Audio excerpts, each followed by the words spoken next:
Ils ne sont pas moins de 47 États membres au Conseil de l'Europe. Ce lieu d'échange intergouvernemental permet de défendre les droits de l'homme, de rechercher des solutions aux problèmes de société et de développer la stabilité démocratique en Europe.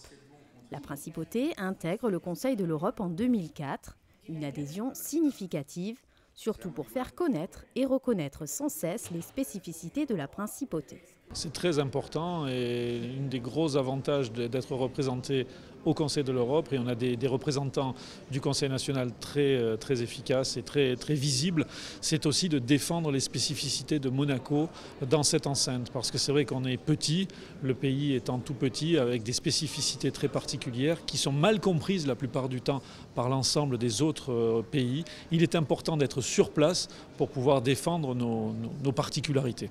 Les idées fausses sur Monaco ou les idées imparfaites sont vraiment légion, et je crois que vraiment il faut répéter. Et notre travail à chaque fois qu'on est en déplacement, que ce soit ici au Conseil de l'Europe ou que ce soit dans d'autres assemblées parlementaires, c'est toujours de répéter, d'expliquer pourquoi on est différent, mais que la démocratie en principauté marche et qu'on a véritablement un pays démocratique et où les décisions, les lois sont votées dans des bonnes conditions, en particulier les lois, puisque c'est ce qui me concerne. Je crois que c'est ça qui est important de répéter à l'extérieur, et je pense qu'on n'a pas fini notre travail, on va le faire encore plusieurs années.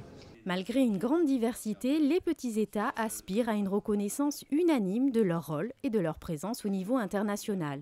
C'est pourquoi aujourd'hui Monaco, représenté au Conseil de l'Europe, est une avancée très importante.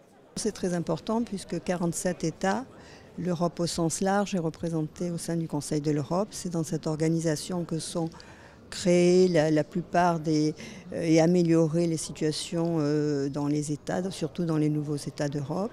Et donc Monaco a besoin de démontrer que nous sommes un État à part entière, indépendant, respectueux des libertés de chacun et des droits de l'homme. Et d'ailleurs, à cet égard, je rappellerai que Monaco était un des premiers pays d'Europe à abolir la peine de mort en 1911 dans la première Constitution. Et c'est une des obligations du Conseil de l'Europe pour devenir membre de cette institution. Ainsi, depuis son adhésion en 2004, la principauté a démontré sa volonté et son désir de coopération avec le Conseil de l'Europe.